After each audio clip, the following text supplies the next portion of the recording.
Imagine a town at the side of a broken, winding road. A crumbled statue stands on the edge of town, swallowed by ivy and vines. Small buildings repaired with patchwork materials cling together like penguins huddling for warmth. A small party gathers at the edge of town, dressed in rags and rusted armor. The person at the front looks at a simple map and a sketch of the ruin that they've been tasked to find. They step into the dark and dangerous wilderness. Because help isn't coming, they are the help. Now imagine a lone spaceship, a burnout logo for a fallen empire emblazoned on the side. Inside, a small band of misfits and rogues scan nearby planets. Suddenly, a distress signal crackles to life. Its signal is outdated and plagued by the static. The crew springs into action, motivated not by a sense of heroic duty, but instead by the promise of salvage. Another few pieces, and maybe they can get the fuel they need to move on to the next leg of their trip. These are just two examples of a points of light setting, a style of setting codified in 4th edition that's all about dangerous adventures and terrible odds. In a points of light setting, the players have nothing to fall back on. No grand cadre of wizards to ask for aid. No heroes guild to get bounties from. They're on their own. Roads are dangerous and they're rarely traveled. Ruins loom in distant vistas. There's not going to be a noble wizard there to ask him to save the world. If there's someone there to hand out quests, they're just going to have their own problems and dangers to contend with. This adventuring alchemy makes tensions run high and gets unnecessary questions and game-breaking shortcuts out of the way early. So what exactly makes a setting into a points of light setting? Well, there are 4 main hallmarks of a points of light setting, and we're going to cover each of them in depth so you get a better understanding of what makes a setting like this work. These 4 pieces immediately make for an adventure-filled environment, and they also let us know something else. In a points of light setting, the odds are always stacked against the party. Before we get further into the video, if you're enjoying it so far, please subscribe to the channel and like the video. We're trying to get over 1,000 subscribers this year, and you showing your support would make a huge difference.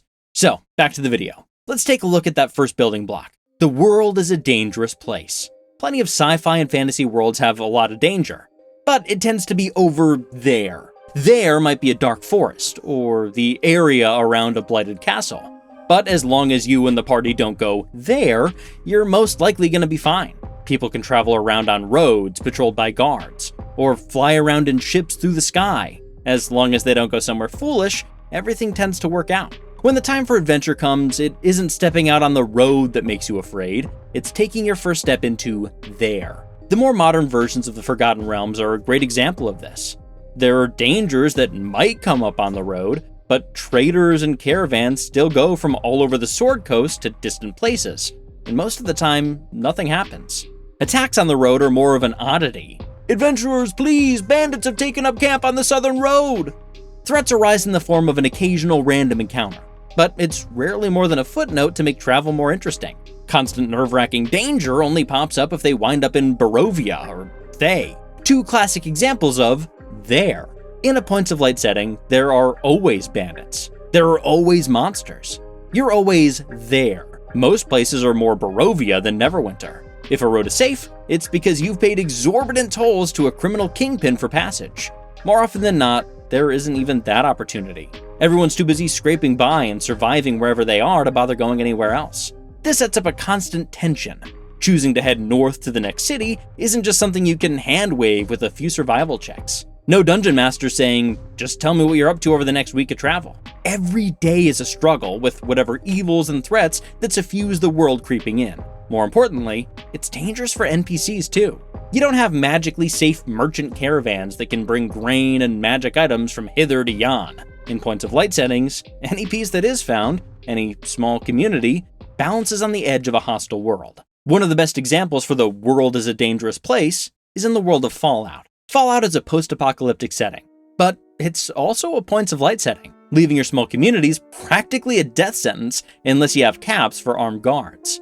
This even plays out in mechanics. If you tried survival mode in some of the later games like Fallout 4, you might have an idea of what this is like. All of a sudden, the long walk to Diamond City isn't so comfortable when you have 26 bullets left, and you haven't even crossed a bridge into Boston yet. Sometimes dungeon masters and game designers need to turn worlds like the Forgotten Realms into dangerous worlds of a points of light setting to maintain tension. Baldur's Gate 3 is the perfect example. If the world is as highly traveled as it is described, then the average journey should be a peaceful stroll on a patrolled road. Instead, The game makes a scenario where you have to hop from patch of safety to patch of safety, dodging from the Druid's Grove to the Last Light Inn, tumbling into fights anytime you dare to leave a point of light. This change makes travel and movement feel like it matters. It motivates the party to move fast and take the world seriously. If they don't, their bodies might just be a landmark for the next party to come down the road. Point number 2. Civilization as we know it has collapsed. Points of light settings are places where civilization is broken down. Things we take for granted in real life and in fantasy are stripped away. And many problems, usually solved by a little bit of medieval convenience, turn into spanning chronicles. There are no inter-kingdom groups of wizards that you can contact for assistance. There are no guilds that can offer safe travel from one corner of the world to another with magical aid or mercenary muscle. You have your wits and your allies. That's it. Because the world is a dangerous place, no one's traveling with carts full of valuables or bringing the town's only healer to the big city on an errand. People stay put, and they deal with the problems at home. A great example of this is how the party gets magic items. The Bag of Holding is maybe the most common magic item at D&D tables. They solve a million problems with a hand wave from the DM and cost a modest amount of gold for what they are. Lots of tables put them in the very first dungeon, or in the window of the starting magic shop. In most settings, this makes sense. The rare materials to make the bag can be shipped in, and the workload to make one can be spread across a number of wizards, apprentices, and artificers. Magical conveniences are a part of everyday life, and it gives the high magic feeling to the world. In a points of light setting, this isn't the case. Or at least it shouldn't be. Buying a bag of holding will be all but impossible. Who would ever part with something so helpful in a world so fraught with danger? If you wanted to get one made, then getting the materials to make the bag would be a quest all on its own.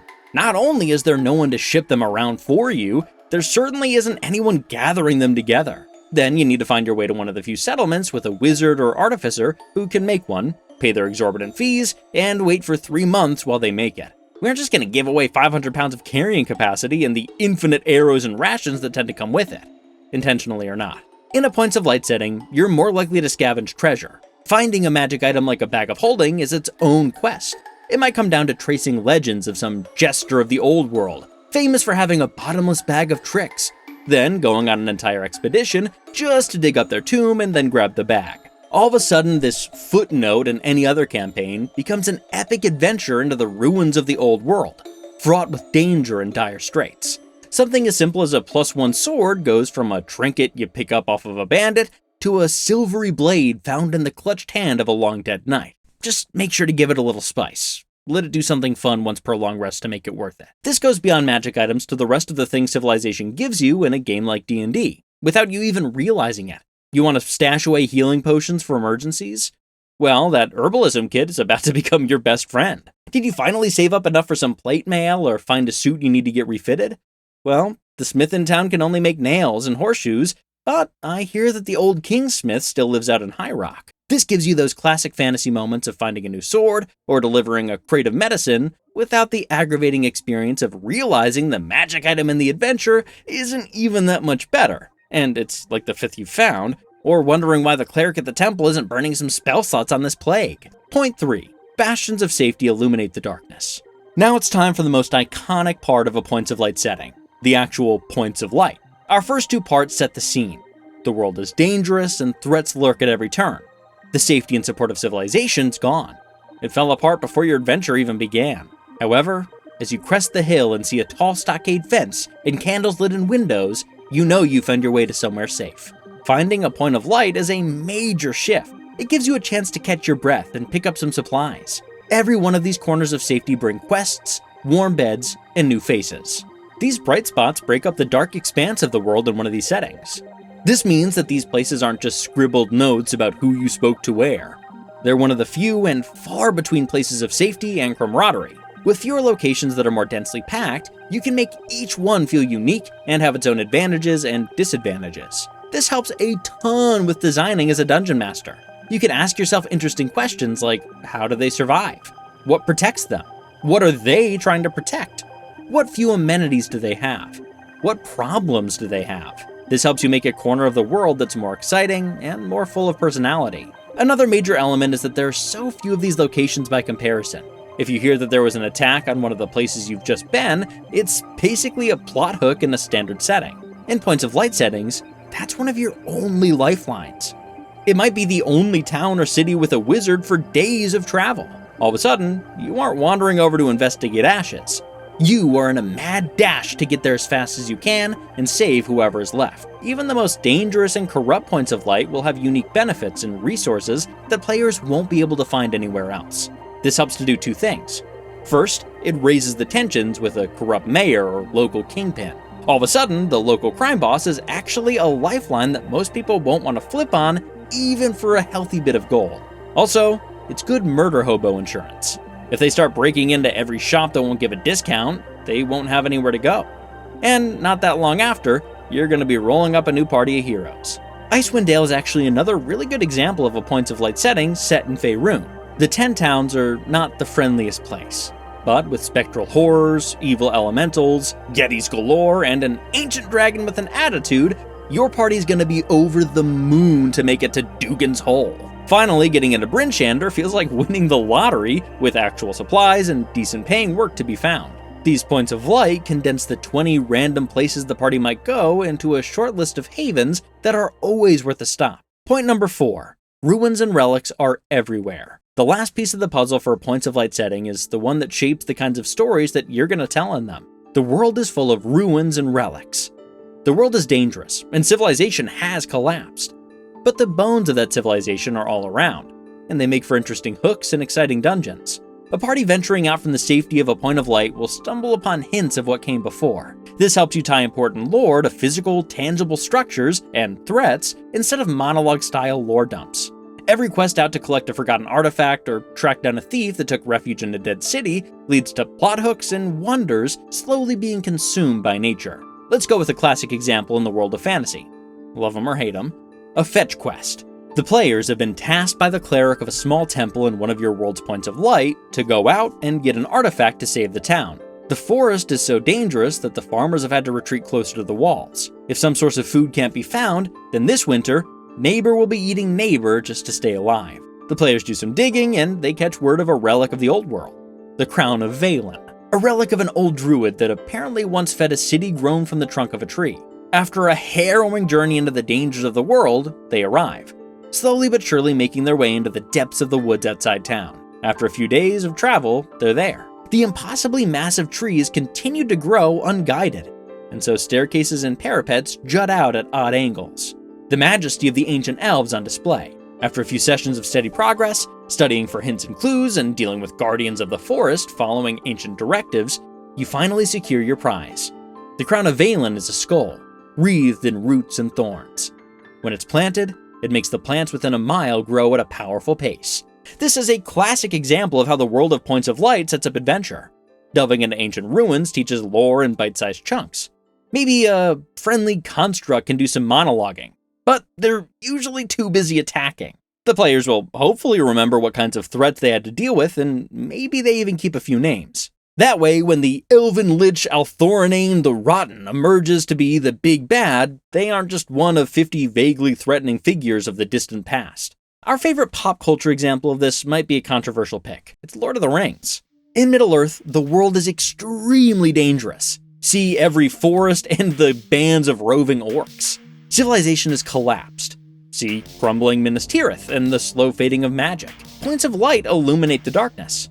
Looking at you, Rohan, Rivendell, Gondor, and ruins and relics are everywhere. Frodo and Sam's entire journey is all about leaving one point of light and delving into a series of crumbling ruins and corrupt, safe places.